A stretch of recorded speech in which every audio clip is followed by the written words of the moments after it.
Comment réinitialiser votre cœur? Avez-vous envie de repartir à zéro? Vous sentez-vous bloqué et prêt à changer? Souhaitez-vous une transformation profonde? Êtes-vous prêt à renaître? Aspirez-vous à un nouveau départ, une nouvelle vie qui vous transforme de l'intérieur? Aujourd'hui, je vais vous guider à travers 3 étapes essentielles pour réinitialiser votre cœur et expérimenter la transformation profonde qui vient du renouvellement en Christ. Je vais également prier avec vous une prière puissante au nom de Jésus. Alors regardez jusqu'à la fin et ouvrez vos cœurs pour recevoir les bénédictions de cette prière, mes amis. Imaginez un ordinateur qui fonctionne sans arrêt depuis des années, rempli de fichiers inutiles, de programmes obsolètes et d'innombrables erreurs.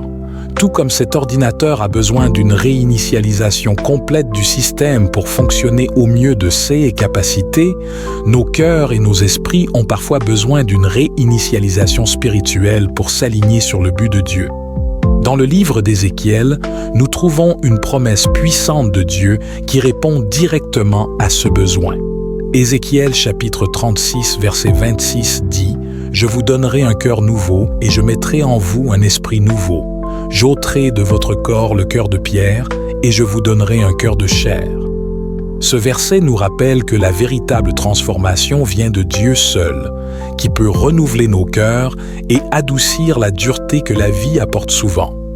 En embrassant cette promesse, nous nous ouvrons à l'incroyable œuvre que Dieu désire accomplir en nous, nous rendant plus semblables à lui chaque jour. Examinons maintenant 3 étapes essentielles pour réinitialiser votre cœur et expérimenter la transformation profonde qui vient du renouvellement en Christ. Étape 1. Reconnaître le besoin de réinitialisation. Mes chers amis, parfois, nous nous habituons tellement à notre stagnation spirituelle que nous ne voyons pas à quel point nous avons désespérément besoin de renouveau. C'est comme porter des lunettes avec une mauvaise prescription. Tout semble légèrement flou, mais nous nous sommes habitués à cette vision brouillée. Dieu, dans sa sagesse infinie, utilise souvent diverses circonstances pour nous éveiller à notre besoin de réinitialisation du cœur. Ces appels au réveil peuvent prendre de nombreuses formes. Une crise personnelle, un moment de réalisation profonde ou même une douce impulsion du Saint-Esprit. La clé est de rester ouvert et réceptif à la voix de Dieu, lui permettant de révéler les domaines de notre vie qui ont besoin de transformation. Dans le livre de l'Apocalypse, nous trouvons un message puissant adressé à l'Église de Laodicée qui résonne encore aujourd'hui. Apocalypse chapitre 3, versets 15 à 16 dit « Je connais tes œuvres, tu n'es ni froid ni bouillant. Puisses-tu être froid ou bouillant? Ainsi, parce que tu es tiède et que tu n'es ni froid ni bouillant, je te vomirai de ma bouche. » Ces paroles nous rappellent clairement que la complaisance spirituelle n'est pas le désir de Dieu pour nous. Il aspire à ce que nous soyons enflammés pour lui, pleinement engagés et passionnés par notre relation avec lui. Reconnaître notre état de tiédeur est la première étape vers une réinitialisation du cœur. Cela demande une auto-réflexion honnête et une volonté de confronter les domaines de notre vie où nous nous sommes installés dans la médiocrité. Peut-être avez-vous trouvé que vous suivez votre foi par habitude, plutôt que par un désir ardent pour la présence de Dieu. Ou peut-être avez-vous remarqué une indifférence croissante envers les disciplines spirituelles comme la prière et l'étude biblique. Ces signes montrent que votre cœur peut avoir besoin d'une réinitialisation. Le prophète Agée délivre un message qui nous invite à examiner nos priorités. Agée chapitre 1, verset 7 dit « Ainsi parle l'Éternel des armées, considérez attentivement vos voies. » Cette instruction simple mais profonde nous invite à faire un pas en arrière et à évaluer la direction de notre vie. Vivons-nous vraiment d'une manière qui honore Dieu et reflète sa puissance transformatrice, ou avons-nous laissé les préoccupations mondaines et les distractions envahir notre dévotion envers lui? Reconnaître le besoin de réinitialisation implique souvent d'admettre les zones de péché ou de désobéissance dans notre vie. Ce n'est pas toujours confortable, mais c'est nécessaire pour qu'une véritable transformation ait lieu. L'apôtre Paul nous rappelle l'importance de ce processus dans sa lettre aux Corinthiens. Deuxième épître aux Corinthiens, chapitre 13, verset 5 nous dit « Examinez-vous vous-même pour savoir si vous êtes dans la foi. Éprouvez-vous vous-même. Ne reconnaissez-vous pas que Jésus-Christ est en vous, à moins peut-être que vous ne soyez réprouvés. Cet auto-examen n'est pas destiné à nous condamner, mais à nous conduire à la grâce et au pardon trouvés en Christ. Je vous encourage à prendre un moment pour réfléchir à votre propre état spirituel. Demandez au Seigneur de révéler toute zone de votre vie qui pourrait avoir besoin d'une réinitialisation. Soyez honnête avec vous-même et avec Dieu quant aux endroits où vous avez peut-être refroidi ou sombré dans la complaisance. Cette reconnaissance est la première étape vers l'incroyable transformation que Dieu a en réserve pour vous. Étape 2. Embrassez le processus de renouvellement de Dieu. Mes amis, maintenant que nous avons reconnu notre besoin de réinitialisation du cœur, explorons comment embrasser le processus de renouvellement de Dieu. Cette transformation n'est pas un événement ponctuel, mais un voyage continuel de soumission à l'œuvre de Dieu dans nos vies. L'apôtre Paul décrit magnifiquement ce processus dans sa lettre aux Romains. Épître aux Romains, chapitre 12, verset 2 dit « Ne vous conformez pas au siècle présent, mais soyez transformés par le renouvellement de l'intelligence, afin que vous discerniez quelle est la volonté de Dieu, ce qui est bon, agréable et parfait. » Ce verset révèle que le véritable renouvellement commence dans nos esprits, influençant la façon dont nous pensons, percevons et comprenons la vérité de Dieu. En permettant à la parole de Dieu de remodeler nos pensées, nos cœurs suivent naturellement, conduisant à une transformation complète de notre caractère. L'un des aspects clés pour embrasser le processus de renouvellement de Dieu est de développer une soif pour sa parole. Tout comme nos corps physiques ont besoin de nourriture quotidienne, nos esprits ont besoin d'une alimentation régulière à partir de la vérité de Dieu. Le prophète Jérémie exprime cela magnifiquement. Jérémie chapitre 15, verset 16 dit « Quand tes paroles se sont offertes, je les ai dévorées. Tes paroles ont fait la joie et l'allégresse de mon cœur, car ton nom est invoqué sur moi, Éternel, Dieu des armées. » Lorsque nous abordons les Écritures avec ce type d'enthousiasme, nous nous positionnons pour une transformation profonde du cœur. Un autre élément crucial du processus de renouvellement de Dieu est la prière. C'est par la prière que nous communions avec Dieu, que nous lui ouvrons nos cœurs et que nous recevons sa direction et sa force. L'apôtre Paul nous encourage à faire de la prière une partie constante de nos vies.